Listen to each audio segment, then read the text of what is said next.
Okay, I think there are still a few people joining, but I think we'll kick off because we're at 3 minutes past. So hello everyone and welcome to the last in our current series of webinars on trade. I'm Ruth Bergan, I'm the director of the Trade Justice Movement and I'm going to be chairing today. So over the course of the last few months, we've looked at some of the issues that are on our minds as the UK negotiates its new trade deals, how they interact with climate goals, what the human rights implications are likely to be, and some of the specific trade deals that the UK is in the process of negotiating as we speak. In this session, we're going to take a slightly different approach and we're going to ask our speakers to invent the future a bit and help us think about what the UK could do to shape a trade strategy that works for people and planet. And as we have the discussion, there are a few things that are probably worth remembering in terms of context. So we know that trade policy has an impact on everything from our rights at work to our public services, from where our food comes from and the quality of our water. It impacts us in really diverse ways. So we've heard in previous sessions that small farmers in the UK experience trade policy very differently to, say, solar panel installers in India, rubbish collectors in Egypt, or medical patients in the US. So in this session, we're going to sort of look back at some of the themes, touch on some of the themes that we've already discussed, but we're going to also then be discussing what kind of trade policy would be consistent with global justice, human rights, and ecological sustainability. And I'm really glad that we've got a panel of experts with us to help us explore this further. We're going to have this as a sort of open discussion, so I'll ask a few questions and then kind of ask for responses from the panelists. And also we are keen to get questions from you. So if you could put your questions in the Q&A rather than in the chat, that would be great. It is a webinar, so you won't be able to intervene directly. So without further ado, let me introduce the panel. We have Vice Yu, who is Senior Legal Advisor at the Third World Network. He's also a visiting research fellow at the UN Research Institute for Social Development and a founding partner of the Clean Energy Innovations Partnership. He's also an independent consultant for various UN agencies, NGOs, and developing country governments. He previously served as Deputy Executive Director of the South Centre, the Intergovernmental Policy Research Institution of Developing Countries that I'm sure lots of us are familiar with. Rosa Crawford is a policy officer at the TUC in the UK, the umbrella organisation for trade unions, which acts as a voice for working people. She specialises in trade and migration and sits on a number of government advisory groups, working to transform international trade to promote decent jobs, support public services, and arrest the global race to the bottom on workers' rights. And finally, James Harrison is a professor in the School of Law at the University of Warwick and a co-director of the Centre for Human Rights in Practice. He's an advisor to the UK government on trade and sustainability issues and has worked as a solicitor, a researcher, and a consultant for organisations including the Office of the High Commissioner for Human Rights. His research focuses on the social and environmental impact of economic laws and regulations, and he's the author of The Human Rights Impact of the World Trade Organization. Welcome all of you. It's really great to have you all here. So to kick us off in terms of our discussion, I think like the question that's kind of really pressing for us, and it's something we get challenged on a lot, is there's lots of analysis around that tells us what's wrong with some of the things that we see in the trade system. And what we often get challenged to do is set out what we want that's different. So what do we want trade to look like if it's not the status quo? And I think a good starting point for that is what needs to be driving trade policy. So what are the principles that we need to establish in order to get the basis for good trade policy? So Vice, I wonder if I could start with you. Like, what are your thoughts about how we develop this kind of future-proof trade policy? Thanks. Wow, you put me in a hot spot right away. I think if we want to think of what would a proactive and say positive trade policy look like that is future ready, right, or future proof, as you say, as you say, then we would have to necessarily think about what are the challenges that we will be facing as a global community in the next decades or so, and that includes among those things that you mentioned, Ruth, climate change. We know that climate change is going to be one of the main drivers, main shapers of what national and economies and the global economy will look like. It will shape our ability to produce, our ability to consume, and it will shape and change supply chains, right, all over the world. Second, we would, one of the other things that we would need to address really is inequality, and that continues to be there, and it continues to be a main challenge, and we have not really addressed it as a global community.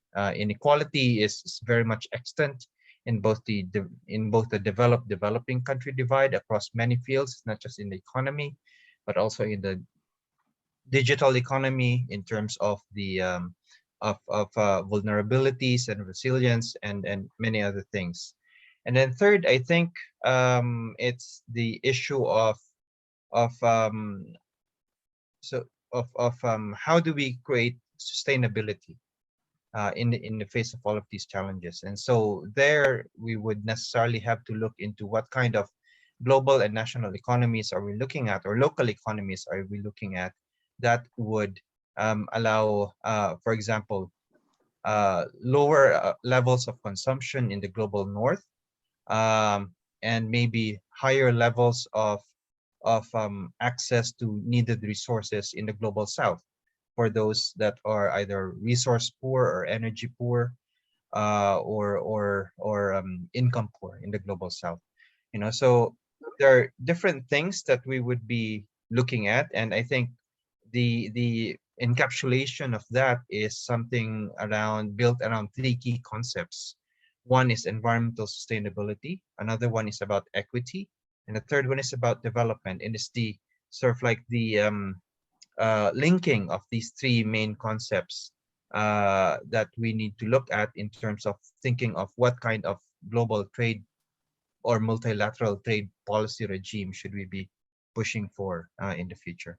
So EDE, I would say, and that's something that the founder of Third World Network often was fond of praising. Martin Core, God bless his soul, when he was still very much active, he was saying that those are the three key concepts that we need to really put front and center when we talk about developing multilateral regimes. Thanks. That's great. A great way to kick us off, I think. And here in the UK, we've got a particular challenge in achieving that, because it's very clear that our main strategy, such as it is to sign as many deals as we can get with the biggest economies that we can manage.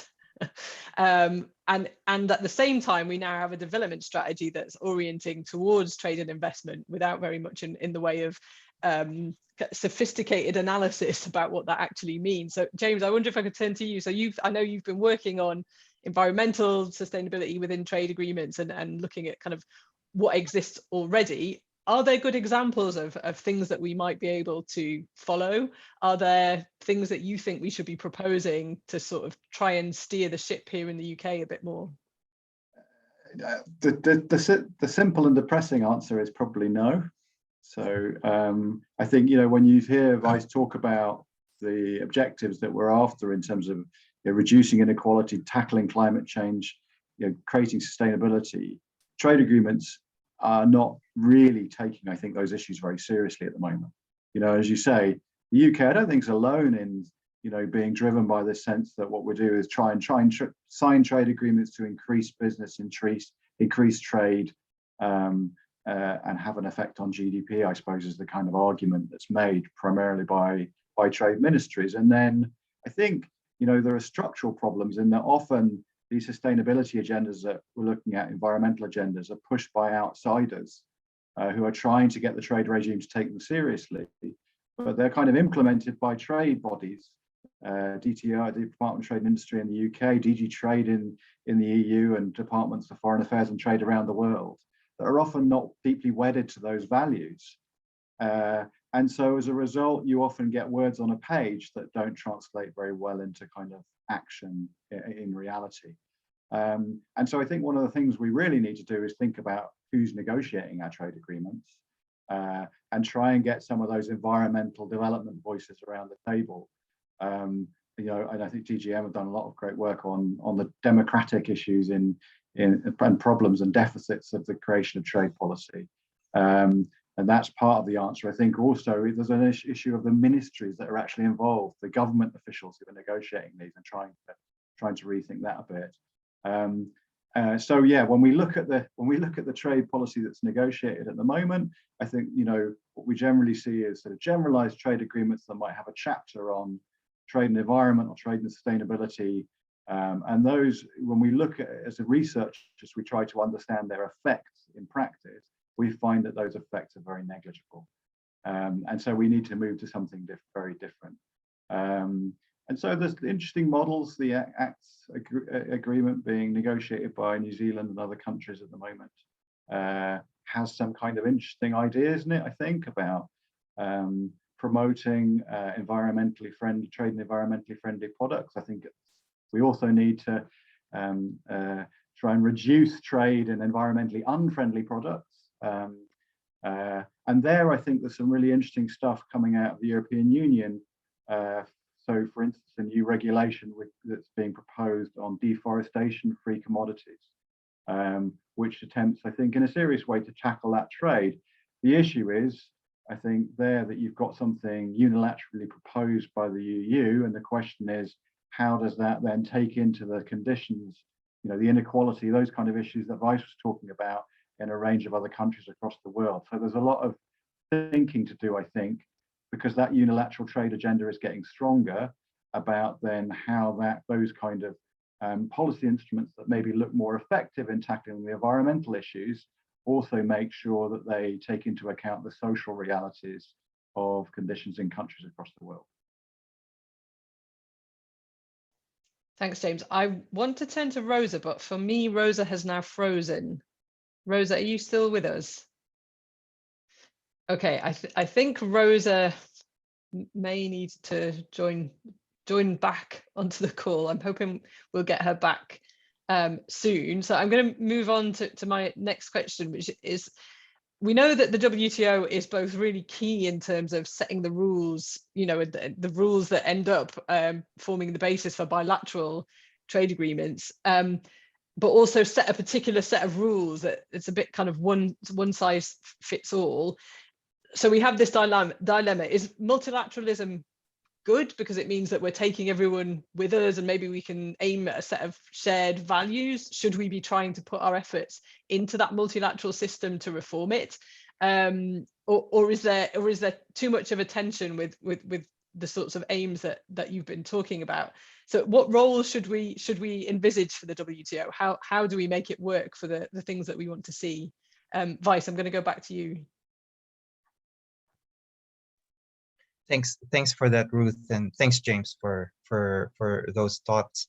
I would say definitely that multilateral rules still do have a significant role to play, and that's for the simple reason that if we do not have them, then it would essentially become a global economy of international competition rather than international cooperation, particularly in terms of the delivery of global public goods. And if we see the role of trade as being one of those potential drivers for the delivery of a global public good, such as equitable development, then definitely we need to have multilateral rules. That said, I would not agree with an assertion that multilateral rules do imply that it will have to be a one-size-fits-all policy approach for everybody, because as we know, if you treat if you have a situation of inequality and you try to impose equal rules in that situation of inequality, then you end up simply exacerbating inequality across the board. And so therefore what we have to do is set up a multilateral rules-based regime where everybody has a say, and the rules have levels of differentiation to them, so that you're able to also provide some kind of affirmative action to support those that are weaker players in that regime. And that was, I think, essentially the idea of, for example, special and differential treatment differential treatment in the WTO context. That's the same idea that underlies the concept of common but differentiated responsibility in the in the climate change context, and that is essentially the whole, I think, underlying idea as well when one talks about, for example, the Sustainable Development Goals, where you have the Goal 17 on partnerships, where the idea is there is some kind of assistance and support that should be provided to developing countries in order to enable them to become better players in the global arena. Now, that said, I also think that when we talk about a multilateral rules-based system, including under trade regime, the issue there is then what kind of rules do we want to put in place, right? That would try to help us achieve the equity, environmental sustainability, and development agenda that I was talking about earlier. And I would suggest perhaps that, the reason why many of the global public harms that we are now experiencing, climate change, across the board, environmental pollution, overconsumption, and all that, was precisely because we had a multilateral trade agenda coming from the past that did not actually take into account many of these global public harm impacts that they would cause. And so perhaps the multilateral trade regime that we should be looking forward is one that does not double down, for example, on trade liberalization for the sake of trade liberalization itself, but maybe focuses more on what could be international cooperation arrangements that we could create within a multilateral trading regime that instead emphasizes the use of trade for the delivery of global public goods. And one of those things perhaps could be looking at what we currently have and say, well, okay, maybe instead of trade liberalization for environmental goods, dealing from any other thing, maybe what we should be looking forward to and then trying to develop in that context is maybe greater levels of technology transfer, and looking at greater levels of flexibilities for if it's climate change we're trying to address, maybe looking at greater levels of intellectual property rights flexibilities or waivers of intellectual property rights royalties for transfers of climate related products, instead of looking at it as a market-based arrangement for purposes of technology dissemination. Because what I'm concerned about is if we focus on a multilateral trade regime that takes the globalized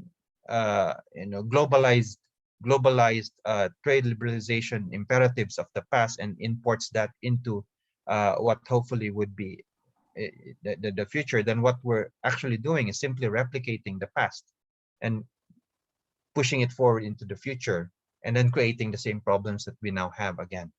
And so maybe what we need to do is really take a look at what this multilateral trade regime should be for, going along, an equity-oriented, sustainability-oriented, development-oriented trade agenda, and figure out how can we make it into more of a cooperation regime rather than an enhancement of trade competition regime.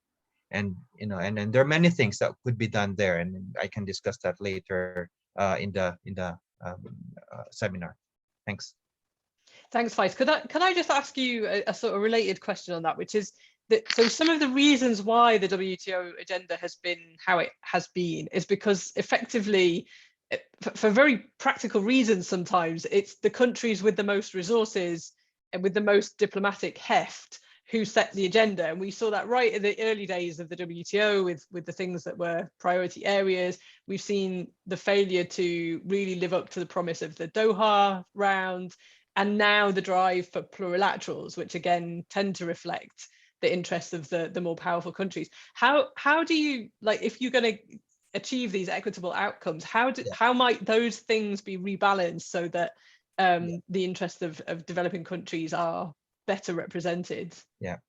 No, I think you know what you're saying about those inequalities in say diplomatic heft or negotiating capacity. I mean, it's really evident now in the past couple of weeks leading up to MC12 here in Geneva.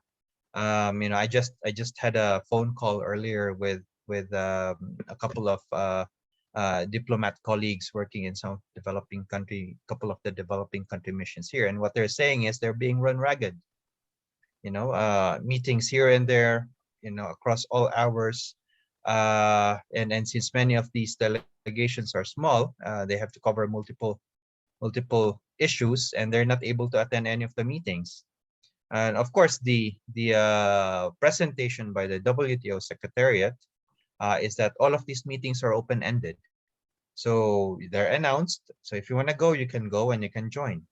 But if you are 2 or 3, 4 people in the mission, and then you have to keep track of like 12 negotiating issues at the same time, obviously it's a physical impossibility to attend. So what I would say is, and I think a big part of the problem there is that all too often, for example, the WTO gets into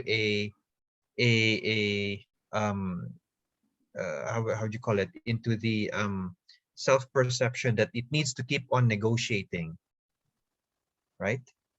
Before otherwise it will fall flat in its face. And what I would say is you don't need to keep on negotiating, because sometimes you need to take a step back and figure out, okay, where are we and what do we need to do more of or less of, and maybe take a slow path in terms of that negotiations. The other thing there is the kind of negotiating process they have really is not conducive to openness, transparency, and inclusivity. And you keep hearing this over and over again here in Geneva. And what that might mean actually is provide themselves much longer lead time. They tried to do that. They haven't done it, but you know they really need to do that. In order to provide space for smaller countries to be able to participate effectively. And I would say the third item there is to make sure that there are certain agendas that are left over from the past, which I know that developing countries have found to be something that they really feel that they need. And perhaps what I've noticed over the past 25 or so years that I've been sort of like tracking, you know, work in the WTO is that oftentimes the agenda of developing countries tend to play second fiddle to those that big, powerful, developed countries have. And then I think that's maybe one of those things that really need to be shifted around as well, so that there should be a greater recognition and reflection of the development agenda that developing countries would like to see. Thanks. Thanks, Vice. And Rosa, welcome back. It looks like we've got you back for good this time. So we've moved on to discussion of the WTO, and I wonder if you could just let us know kind of what's the trade union experience of trying to deal with kind of WTO negotiations, trying to shape what happens at the WTO, and what might your priorities be? Thanks very much, Ruth, and apologies, I Zoom completely crashed in a sickeningly familiar feeling of the last 2 years, but no, good to be back with you. And the issue about the WTO actually links with our discussion previously around the kind of key priorities for trade policy, because what we haven't seen from the WTO is enough inclusivity, and that's what we haven't seen in trade policy more broadly. I mean, there's big issues, obviously, that we are very alive to and aware and concerned about in terms of global South countries being disadvantaged in terms of decision making in the WTO. But civil society and trade unions specifically have been completely completely shut out of the WTO decision-making structures and the discussions around trade rules since it was created. And that has meant that the WTO rules have not enforced any of the fundamental labour rights, and in fact have pushed forward an agenda that has pushed deregulation, has meant countries have had to lower barriers to trade, which has meant that people have been displaced from good jobs, particularly in global south countries. It's meant there's been more pushed an agenda around privatization. All of this, if working people had been involved in the negotiations, we would have prevented if we'd had the ability to. So I think it's very interesting, this upcoming ministerial, because we've got the US proposing the idea that came from the US trade unions around a trade and labour working group to be established. I believe there's been one in the environment that's been around for a while. And that would be an important step forward for trade unions in terms of actually starting to have that discussion about how WTO rules can actively support international labour standards, but obviously we need to go much further than that and actually have working people properly involved in those discussions and involved in the actual formulation of those trade rules. Related to this is obviously Rosa, I certainly can't hear you now. I wonder if you could turn your video off and see whether that works.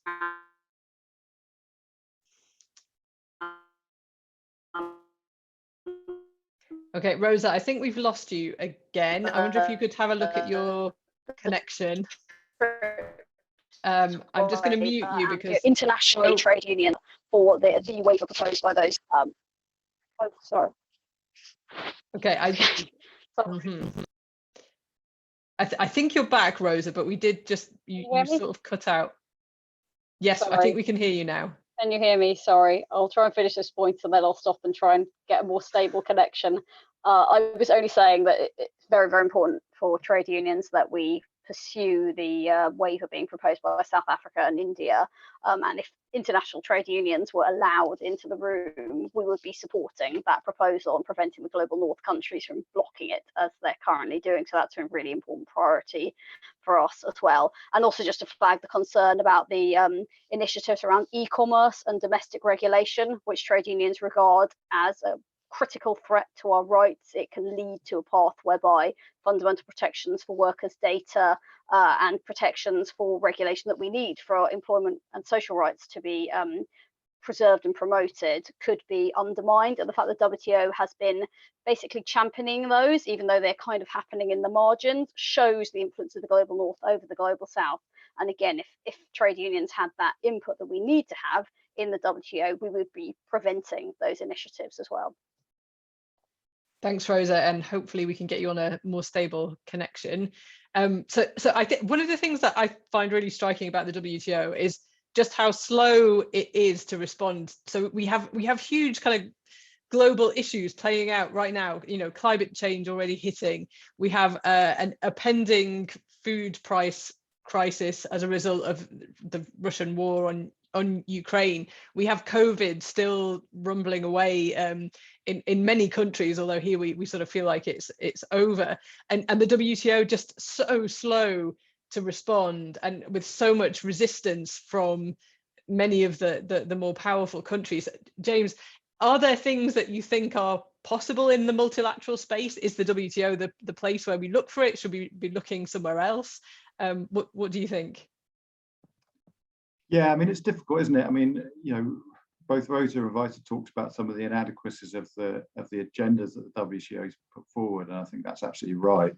But even a kind of, you know, a WTO with a very different agenda, which took some of these issues more seriously, I think, you know, there's a struggle to get them negotiated in a body that has so many different countries, and we do struggle with that kind of multilateralism. I mean, you know, when we were talking about the early years of the GATT and the WTO, when a few countries could muscle through their ideas a lot more easily and a lot more quickly, and that was because I think the world was a less multipolar place now, and I think we have to recognise that it's harder to get agreement on anything in the modern world, and that's in some senses for good reasons, because some of those developing countries are a lot more powerful, and so there's a bit more of a balance of agendas in some senses in the WTO these days. But it doesn't make reaching agreement on issues very, very easy. And so what you see a lot of the time, I think a lot of the trade policy that gets negotiated that actually affects the global economy more these days is negotiated in bilateral regional trade agreements and in unilateral trade measures. And so the danger is that when countries and also corporate interests don't get what they want through that global system, they find other ways of getting that. So we just look at things like intellectual property rules, you know, and where those are, we find the most strongest and potentially most dangerous for dealing with issues like COVID is are in those bilateral and regional trade agreements where so-called TRIPS plus obligations have been negotiated. And so you know, I think in some senses, I think to kind of rethink our trading system, we've got to think about where those coalitions of interests sit and sort of try and tackle them a little bit.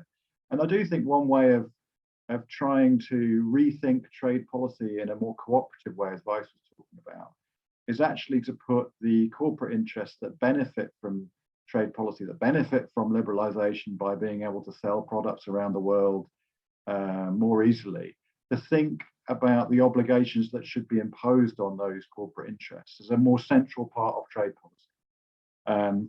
And there, I think that would be one way of sort of getting over the dichotomy between developing and developed countries, which often plagues kind of discussions about these kind of issues, and think, well, what do we need to do in order to ensure that, you know, those corporate interests are doing the right thing in terms of things like Vice mentioned, like technology transfer, in terms of things that Rosa mentioned, like protecting the rights of workers. If we think about trade policy as a way of imposing obligations on these actors as well as giving them rights and benefits to trade around the world, then I think that might be one way in which we can reach a much more equitable and sustainable trade system.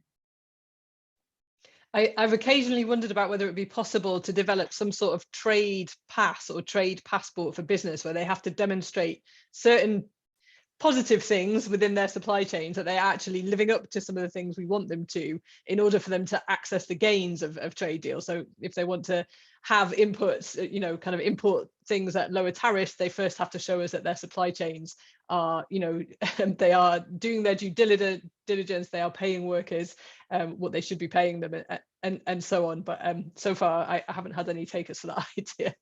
I think it's political will rather than, you know, we look at public procurement law and you see a lot more of that kind of stuff happening. There's no reason, legally speaking, why we can't devise obligations that could sit in trade agreements that could do that kind of thing. But, you know, you need a lot of political will to make it happen. And I think we just have to start trying to push for these kind of more radical ideas about what trade agreements should be used for. But it'll probably take a bit of time to get there. Vice, did you want to come in? Yeah, I was just reflecting on what James was saying, and I agree with him. I think it takes political will. And we have seen exercises of that political will left, right, and center in the recent past. When, you know, and when in response to certain events, hundreds of billions or trillions of dollars suddenly get released into the global economy, right? But the question is, why has that not happened for climate change? Why has that not happened to address global poverty? But it has happened for bailing out big banks during the global financial crisis in 2008. It happened for big pharma. It's happening now for the military industrial complex, right? So it's not so much that you know, the resources are not there, I would argue, because the global economy, I'm sure, can do it. It's really the political will and how you target that. And I think a big part of that is, I think, what James was saying, you know, the underlying corporate interest behind a lot of the positioning in the multilateral policy arena that we are engaged in. For example, when we talk about technology transfer, you know, I'll always, in my engagement in the UNFCCC and in working with governments in the WTO. It's one often finds that it is a hard slog to push for technology transfer, because at the end of the day, many of the diplomats, many of the negotiators will then get instructions from their capital, especially from developed countries, to say, well, don't make sure that we do not compromise our long-term competitiveness. And what I've noticed actually over the past decade or so is that kind of underlying concern about making sure that you remain competitive economically vis-a-vis the others has become much more pronounced.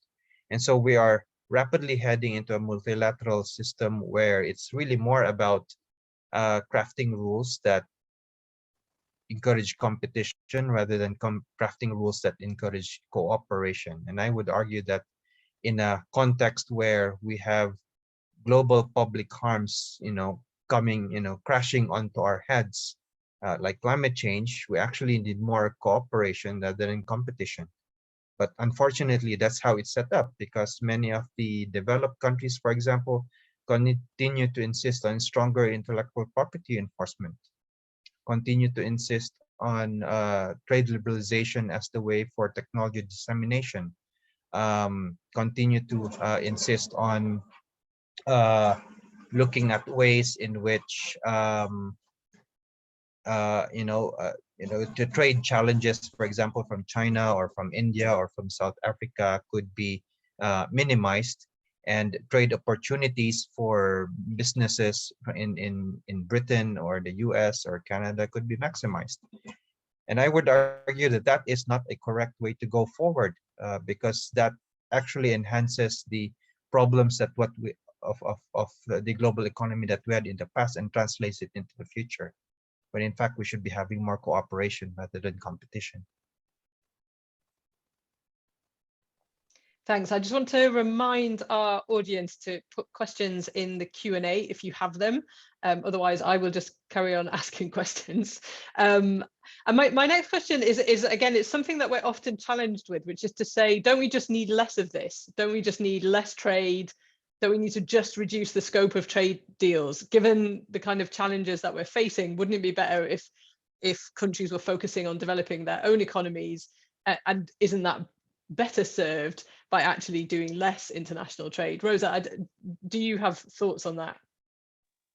Yeah, I mean, it's an interesting question. I think certainly trade agreements have been used to promote a lot of negative things from the trade union perspective that aren't about promoting trade, but are about, as I've said, promoting the interests of big corporations to deregulate. And that's been a really worrying trend. And I think for a lot of instances, actually, we would be better off without a trade agreement that has lots of additional obligations in it for countries to bring down regulation involving things like investor state dispute settlement that will allow foreign investors to challenge countries rather, for actions that could threaten their profits. Those are really, really problematic things that have been bundled into trade agreements, but really only pose a threat to working people and indeed to public services and the public good more generally. So it certainly, we would want to see a change in the approach that doesn't see things like that bundled into trade agreements. And yeah, definitely an assessment made as to whether a trade agreement is the right way to pursue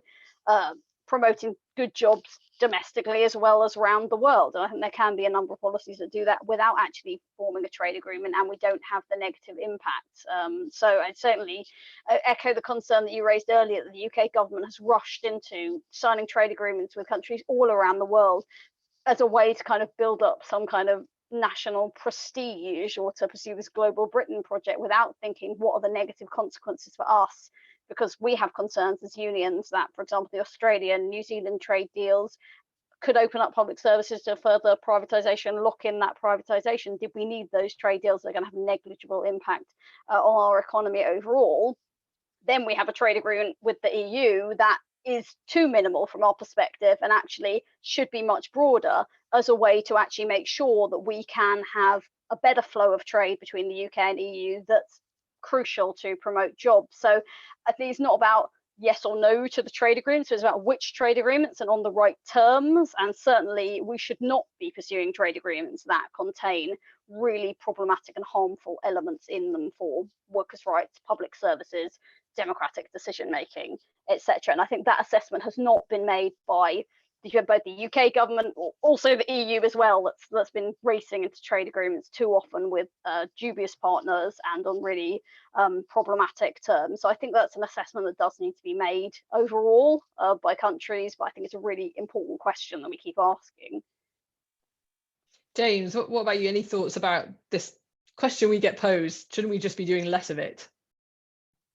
Yeah, I think Rosa gave a really good answer. I mean, I think there are definitely elements of trade agreements that they don't look like, I think, what most average people in the street would think of as the content of a trade deal. I think most people, when they think about a trade deal, they think still about reducing tariffs at borders. And then you look at what's actually in a modern trade agreement, everything from intellectual property that Vice has talked about to Rosa was talking about, investor-state dispute settlement, the whole digital trade agenda, regulatory cooperation. There's so many elements of this that go far beyond, I think, what most people would describe as what a trade agreement does. And so maybe the question to really think is, we've got these trading relationships with each other, and how do we use those trading relationships? How do we regulate them in order to try and achieve the kind of social and environmental benefits that we do want to achieve? And a lot of that is about allowing countries to democratically decide about how they run their economies and allowing environmental and social decisions to be made at the national level. And then thinking, well, where is it that we need to cooperate to achieve change? So things like, if we want to eradicate fossil fuel subsidies, then that looks like something that we might want to cooperate to achieve, and we might want to trade with others that have a similar agenda.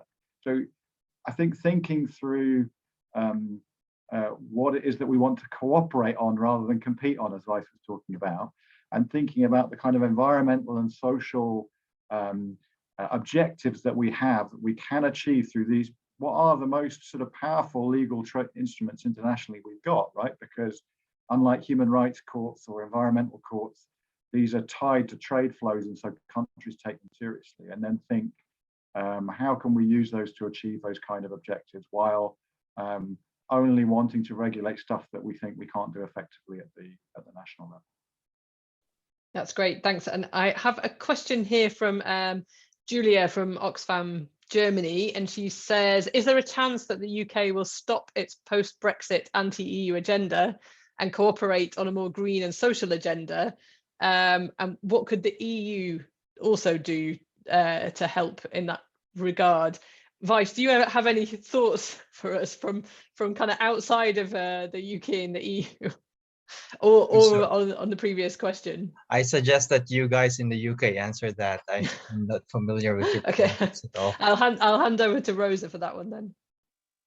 Thank you, and thank you so much for your solidarity and support for pursuing a social agenda. That's really great to have you here. But I think something very concrete that civil society groups in the EU can do is make sure they put pressure on EU governments to raise concerns if the UK lowers workers' rights or other environmental and social standards, which will violate its level playing field commitments in the UK-EU Trade and Cooperation Agreement. But as has been in previous discussion, it's only with political will that action will be taken against the UK government here, and that's where we need EU governments to put pressure on the European Commission to take action, because we know that they will only act if they really feel that there is an incentive and pressure that has been built. We worry with the current direction of travel that's been announced by the government in the Queen's speech, where we have the Brexit Freedoms Bill, a UK Bill of Rights, a data reform bill, all things that could potentially mean that EU rules are lowered or potentially scrapped, that the UK government is not taking its commitments to the level playing field seriously. But we do need a lot of noise to be raised about that, because there are some in the European Commission and in EU governments as well that don't feel that deregulation of workers' rights is a major priority, whereas issues around state aid or some elements around the Northern Ireland Protocol that will undermine standards that they believe jeopardise business is more of a concern. For us, it's really important that we do keep the focus on those social goals that you talk about and that are so important for the international trade union movement. And just to flag, people may know that the civil society monitoring body for the UK-EU Trade and Cooperation Agreement has now been established on both the UK and the EU side.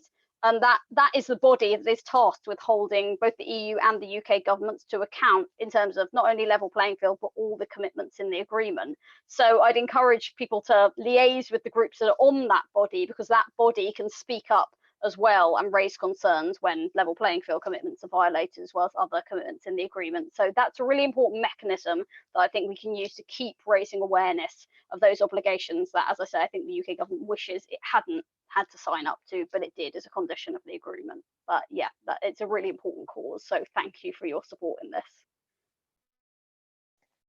Thanks, Rosa. I mean, it still feels to me like we're being driven by, the pro-Brexit, must get Brexit done, have to show results from Brexit's agenda. James, you've been engaging with the UK government. Have you seen any signals that ship is turning at all? Yeah, there was one way in which you got your introduction me wrong, in that I've actually resigned from my role as an advisor to the DTI on sustainability and issues, and exactly for that reason.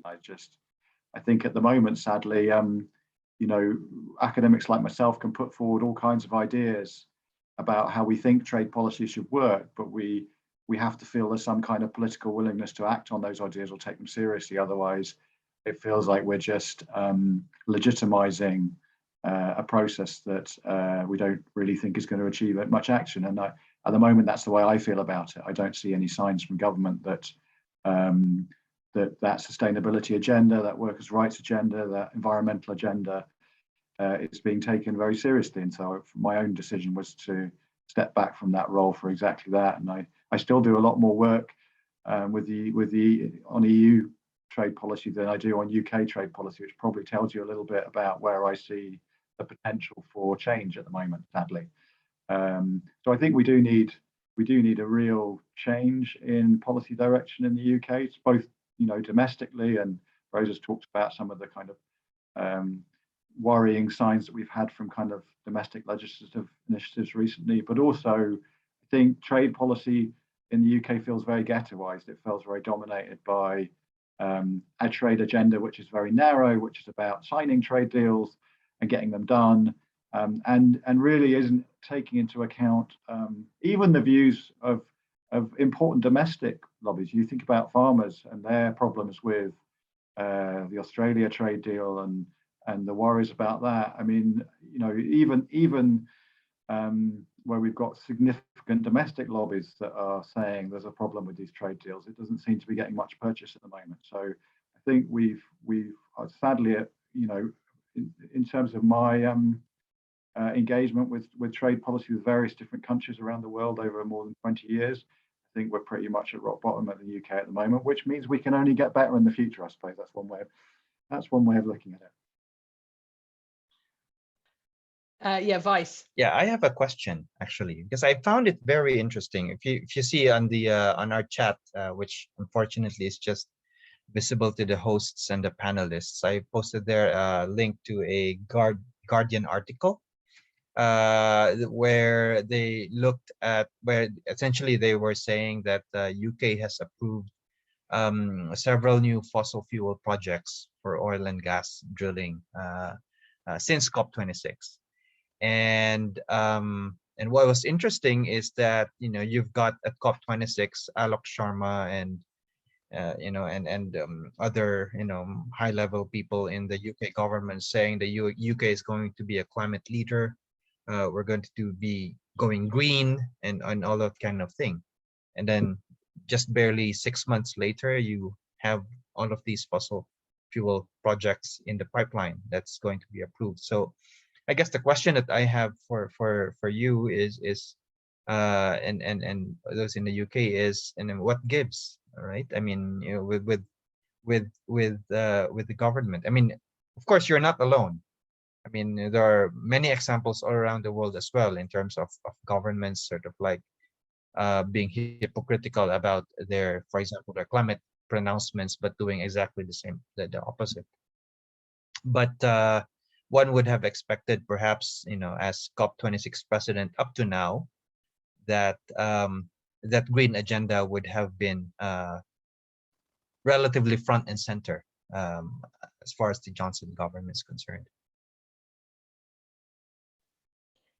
Just to sort of answer very briefly, I mean, we agree it's completely baffling to have had the presidency of COP26 and to have been negotiating a trade deal with Australia at the same time as we were hosting COP26, Australia being well known as climate laggards, and only just having signed up to any sort of net zero commitment. And I think it's very obvious that DIT felt under very little obligation to align itself with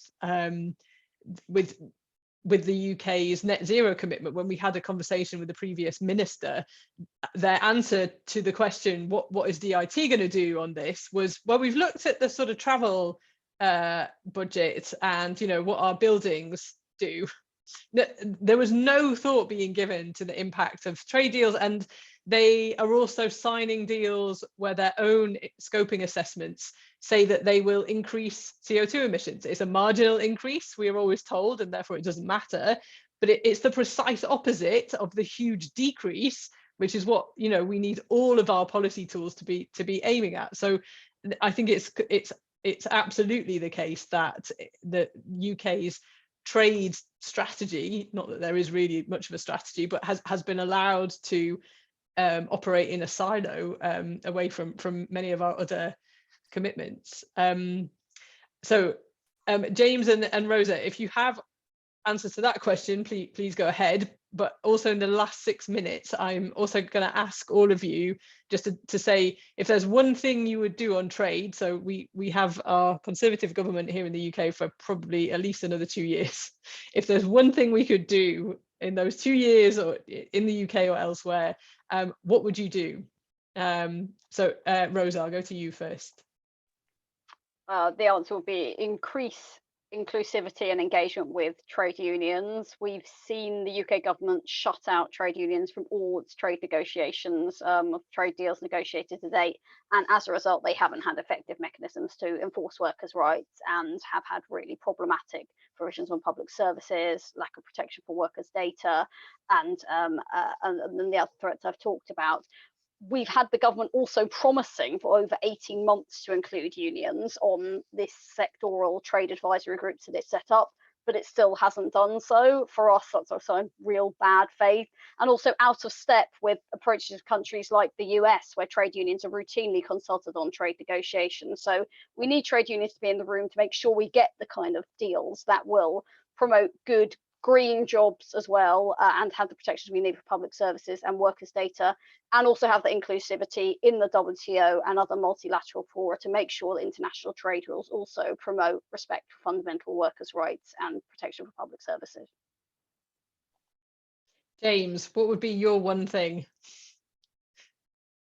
Let me give a comparison. So, I do a lot of work on EU trade policy, right? And there, if I was asked that question there, it would be, there are some potentially really exciting things happening around kind of contestation about trade agreements that's never happened before, and ideas about rethinking trade and sustainable development chapters and trade agreements and what they look like, and these unilateral measures that are trying to tackle deforestation. And then you say things like, well, yeah, but you need to take into the account the perspectives of developing countries on who these are going to be imposed, and make sure that you make them work for local conditions. So you'd be engaging in the nuances of policy about issues about social and environmental justice on the basis that there are some policy instruments out there that are attempting to do that job. Just don't see anything in the context of UK trade policy which is even attempting to do that very seriously. And so we have committees that are set up to talk about sustainability issues, and we have the odd mention of it in various policy pronouncements.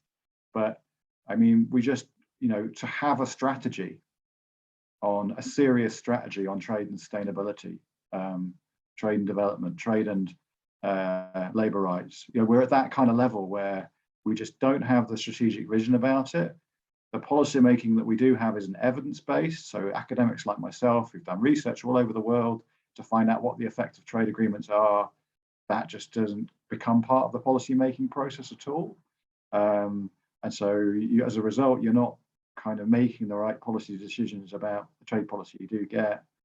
Yeah, as a result, I think, you know, it's some really basic asks around having a strategy, using evidence, and speaking to people before we even get onto those questions about, you know, what's the most effective policy and how can we achieve our aims. We really are at the basics in the UK at the moment.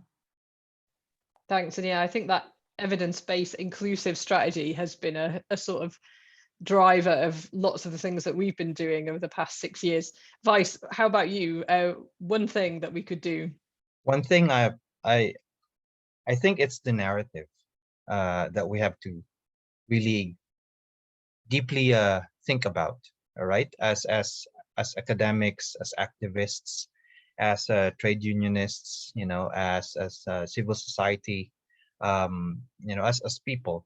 And I think it's the narrative of I think for far too long, what we have had is a situation where trade policy is thought of as being in the realm of the technocrats, you know, the Eurocrats in Brussels, the technocrats over at the DTI, you know. So, but it's not that, because it's about people's lives. And I think part of the work that those of us working in sort of like in NGOs and the academia is to really come up with a much more compelling narrative that we can use through an inside and outside strategy in the halls of power. And that includes, for example, you know, the work that James is doing with the University of Warwick, with the IEL, right? The International Economic Law Collective. You know, the kinds of work that you know, TJM is doing in terms of really bringing up grassroots concerns about, you know, local and national trade and development imperatives, and translating that into actual policy proposals that can be made relevant, or that you know, policymakers will think, yeah, this actually bears something that we should be thinking about.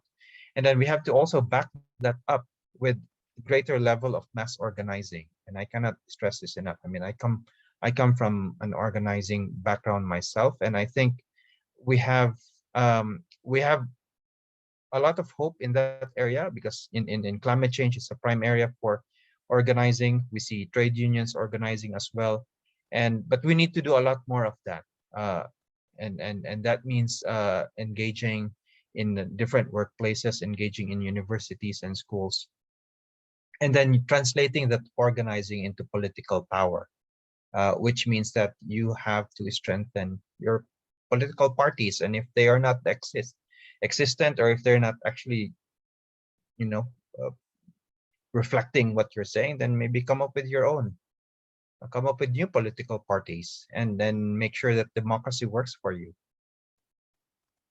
Thanks.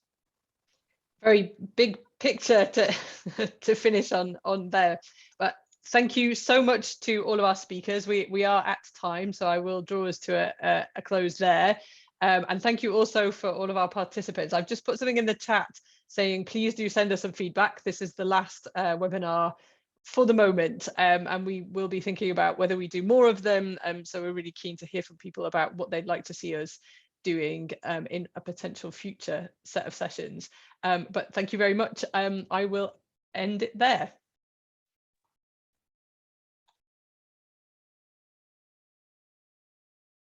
Thank you, everyone. Thanks all. Thank you. Bye-bye.